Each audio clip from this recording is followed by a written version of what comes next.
Washington, Secretary of State Rex Tillerson's surprising diplomatic offer of unconditional talks with North Korea hinges on two big X factors. Does the North even want talks, and is President Donald Trump why behind his top diplomat?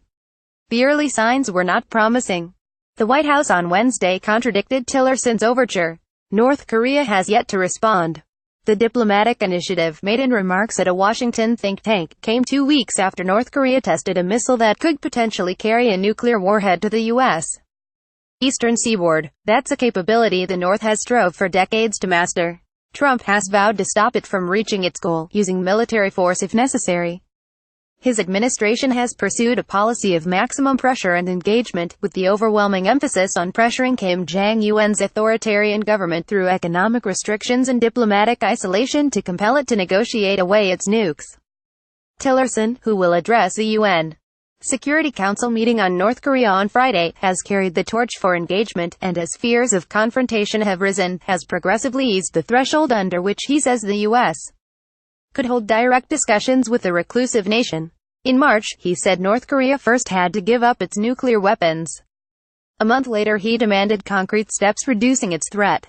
Tillerson said this summer talks could happen after the North stopped missile tests. And on Tuesday, for the first time, he explicitly dropped the condition that North Korea at least agree that the goal of any conversations be the elimination of its nuclear arsenal. "We are ready to talk anytime North Korea would like to talk. And we are ready to have the first meeting without preconditions," Tillerson said at the Atlantic Council, adding that the North would need to pause its weapons testing. It has conducted more than 20 ballistic missile launches and 1 nuclear test explosion this year. He called it unrealistic to expect it to enter talks ready to relinquish a WMD program it invested so much in developing, although that remained the ultimate goal. On Wednesday, the White House conflicted with Tillerson's offer of talks without preconditions. A National Security Council spokesperson said that North Korea must not only first refrain from provocations but take sincere and meaningful actions toward denuclearization. Spokesperson, who was not authorized to be quoted by name and requested anonymity, said that given North Korea's most recent missile test, now was not the time for talks. Late Wednesday, State Department spokeswoman Heather Nauert echoed that, in a tweet, "We remain open to dialogue when North Korea is willing to conduct a serious, credible dialogue on the peaceful denuclearization, but that time is not now." There's ample precedent for a public disconnect between Tillerson and Trump on vital issues of foreign policy. In October, Trump appeared to undercut Tillerson by saying the top diplomat was wasting his time trying to negotiate with North Korea. Trump's tweet followed Tillerson's talk about Washington maintaining back-channel communications with Pyongyang. And doubts about Trump's broader confidence in Tillerson have persisted since White House officials revealed a plan last month to replace Tillerson with CIA Director Mike Pompeo. China, which has urged dialogue with North Korea, and U.S. ally South Korea, which fears disruption to the Winter Olympics it hosts in February, both welcome Tillerson's proposal.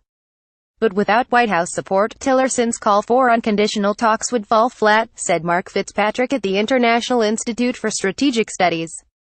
A skeptic might say that at least he wants to show the U.S. is trying diplomacy, so as to make any future military action more justifiable, Fitzpatrick said.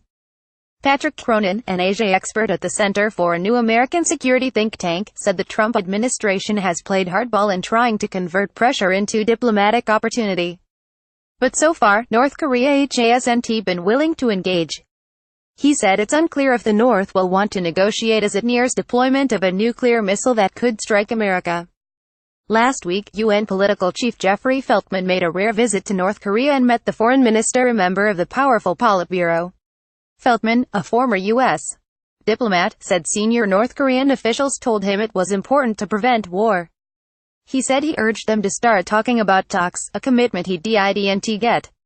After a closed briefing by Feltman on Tuesday, Sweden's deputy UN ambassador, Carl Scout, was supportive but skeptical about chances for an opening. "There's nothing that was said that left us less worried than we were before," Scout told the Associated Press, Associated Press writer Edith M. Letter at the United Nations contributed to this report.